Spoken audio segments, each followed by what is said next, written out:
And now, a dramatic reading of Edgar Allan Poe's The Raven. Once upon a midnight dreary, while I pondered weak and weary over many a quaint and curious volume of forgotten lore, while I nodded, nearly napping, suddenly there came a tapping, as of someone gently rapping at my chamber door. "'Tis some visitor," I muttered, tapping at my chamber door. "Only this, and nothing more." Ah, distinctly I remember it was in the bleak December, and each separate dying ember wrought its ghost upon the floor. Eagerly I wished the morrow, vainly I had sought to borrow from my books sucres of sorrow for the lost Lenore, for the rare and radiant maiden whom the angels name Lenore, nameless here forevermore. And the silken, sad, uncertain rustling of purple's curtain filled me with fantastic terrors never felt before, so that now, to still the beating of my heart, I stood repeating, "'Tis some visitor entreating entrance at my chamber door, some late visitor entreating entrance at my chamber door. That it is, and nothing more." Presently my soul grew stronger, hesitating, then no longer. "Sir," said I, "or madam, truly your forgiveness I implore, but the fact is I was napping, so gently you came rapping, and so faintly you came tapping at my chamber door, that scarce I was sure I heard you. Here I opened wide the door, darkness there, and nothing more.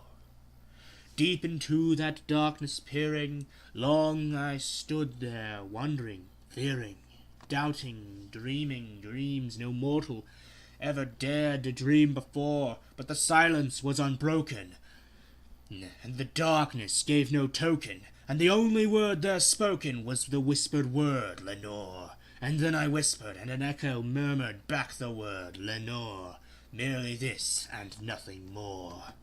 Back into the chamber turning, all my soul within me burning, soon again I heard a tapping, somewhat louder than before. "Surely," said I, "surely that is something at my window lattice. Let me see then what there it is, and this mystery explore. Let my heart be still a moment, and this mystery explore. 'Tis the wind, and nothing more." I opened here, I flung the shutter, when dang it, I had such a good streak going on. Let's try that again. Opened here, I flung the shutter, then with many a flirt and flutter, in there stepped a stately raven of the saintly days of yore. Not the least he, not a minute stopped or stayed he, but with mine of lord or lady perched above my chamber door, perched upon a bust of Pallas, just above my chamber door, perched and sat, and nothing more. Then this ebony bird, beguiling my sad fancy into smiling, by the grave and stern doctrine of I was doing a dramatic reading of The Raven. The Raven. Edgar Allan. Yeah, you ruin everything. Mic test. I will. Then this ebony bird, beguiling my sad fancy into smiling, by the grave and stern decorum of the countenance it wore, "Thou thy crest be shorn and shaven, thou," I said, "art sure no craven, ghastly, grim, and ancient raven, wandering from the nightly shore? Tell me what thy lordly name is on the night's Plutonian shore." Quoth the raven, "Nevermore." Much I marvelled this ungainly fowl to hear discourse so plainly, though its answer little meaning, little relevancy bore, For we cannot help agreeing that no living human being ever yet was blessed with seeing bird above his chamber door, bird or beast, the sculpted bust above his chamber door, with such name as Nevermore. But the raven, sitting lonely on the placid bust, spoke only that one word, as if his soul in that one word he did outpour. Nothing further than he uttered, not a feather than he fluttered, till I scarcely more than muttered, other friends have flown before. On the morrow he will leave me, as my hopes have flown before. Then the bird said, Nevermore. Startled by the stillness broken by reply so aptly spoken, doubtless, said I, what it utters is its only shock and store, caught from some unhappy master, whom unmerciful disaster followed fast and followed faster, till his songs one burden bore, till the dirges of his hope that melancholy burden bore of nevermore.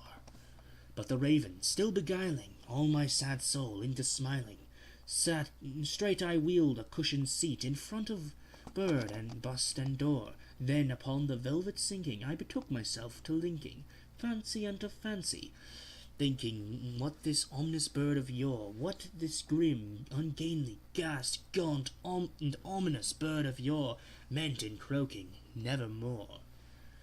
I sat engaged in guessing, but no syllable expressing, to the fowl whose fiery eyes now burned into my bosom's core. This and more I sat divining, with my head at ease reclining on the cushion's velvet lining, that the lamplight gloated o'er, but whose velvet violet lining with the lamplight gloating o'er, she shall press, nevermore.